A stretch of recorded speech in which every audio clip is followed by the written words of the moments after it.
Hello friends, चलिए आज का सेशन स्टार्ट करते हैं।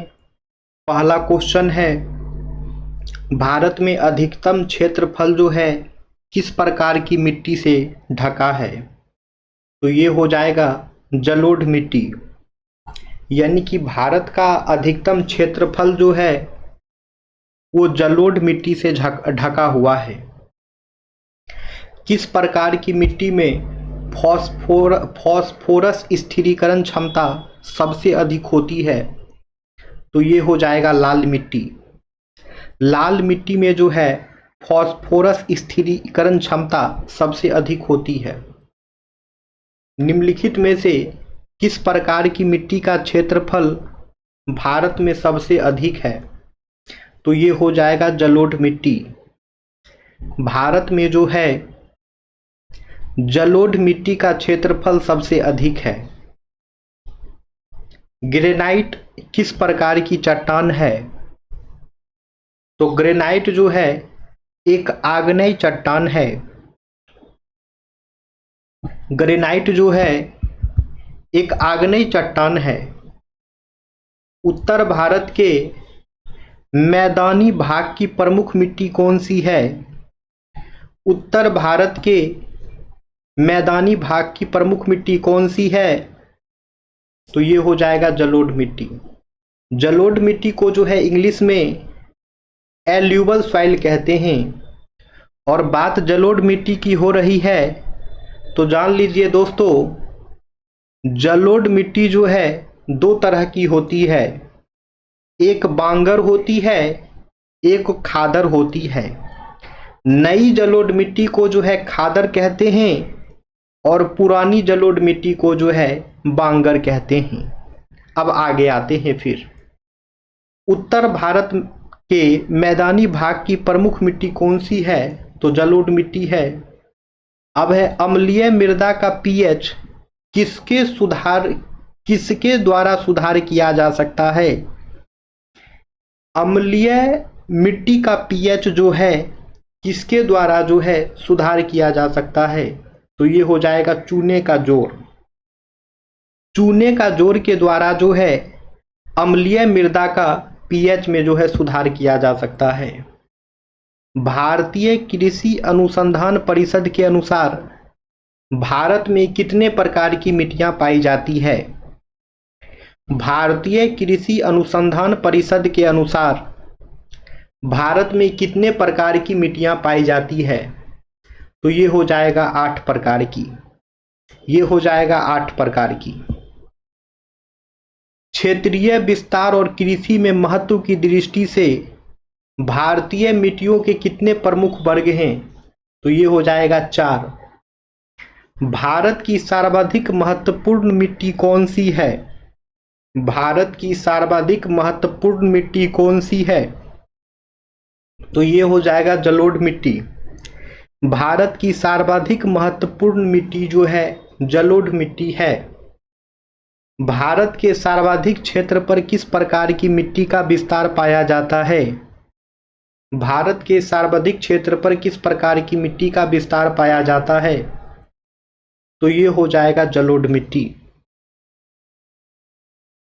क्षेत्रफल के आधार पर भारत की मिट्टियां का सही अवरोही क्रम क्या है? क्षेत्रफल के आधार पर भारत की मिट्टियों का सही अवरोही क्रम क्या है? तो ये हो जाएगा जलोढ़ मिट्टी, लाल मिट्टी, काली मिट्टी और लेटेराइट मिट्टी। भारत के विभिन्न क्षेत्रों में विभिन्न प्रकार की मिट्टियां पाई जाती है। इसका प्रमुख कारण क्या है? तो ये हो जाएगा जलवायु संरचना एवं उच्चावाच की विविधता। भारत के विभिन्न क्षेत्रों में विभिन्न प्रकार की मिट्टियां पाई जाती है। इसका प्रमुख कारण क्या है?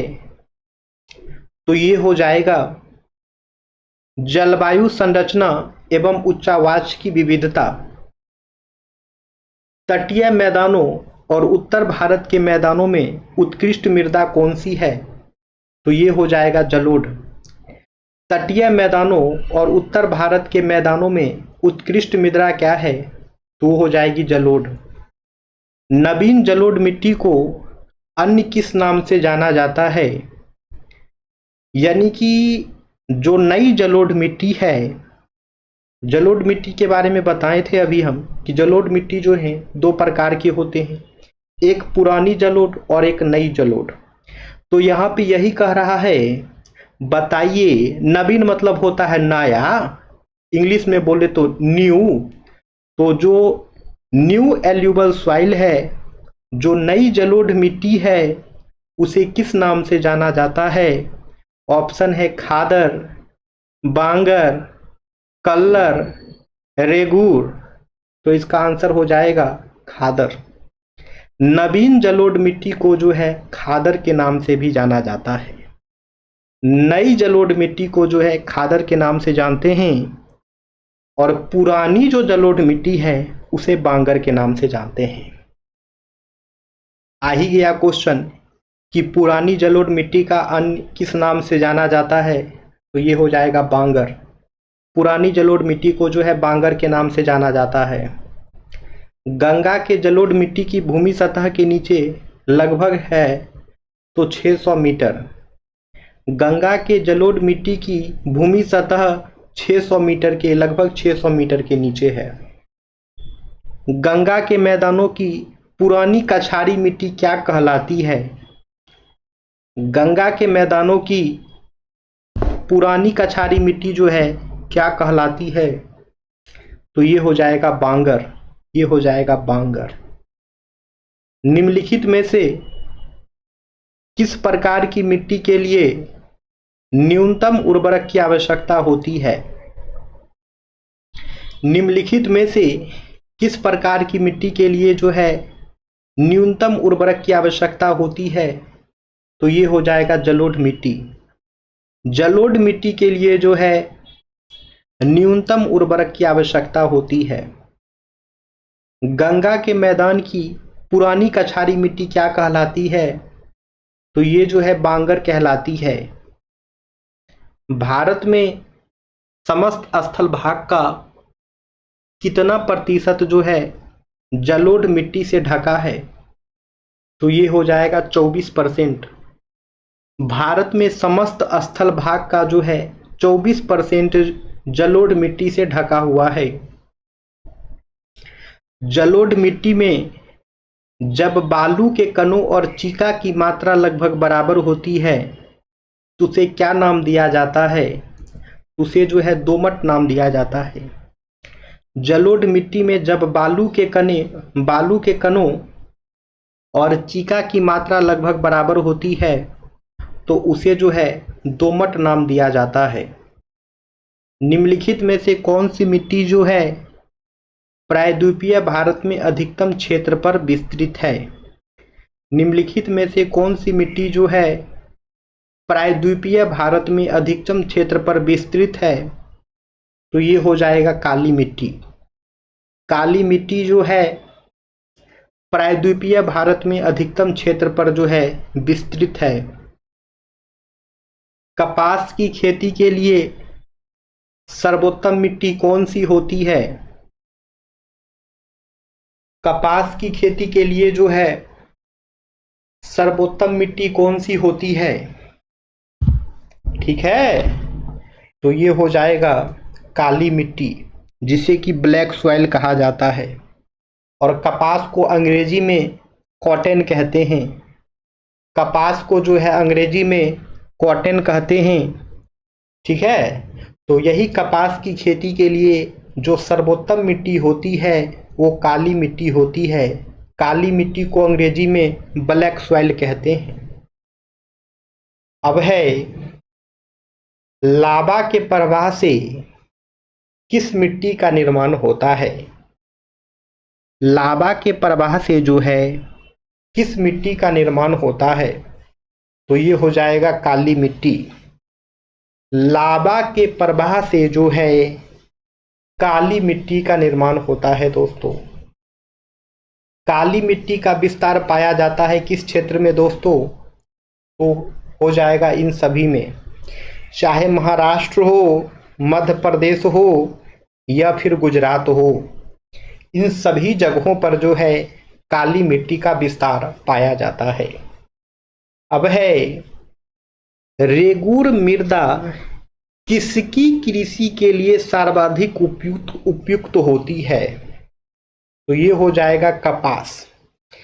रेगुर सॉइल, याद रखना है दोस्तों, काली मिट्टी को ही जो है रेगुर सॉइल के नाम से भी जानते हैं।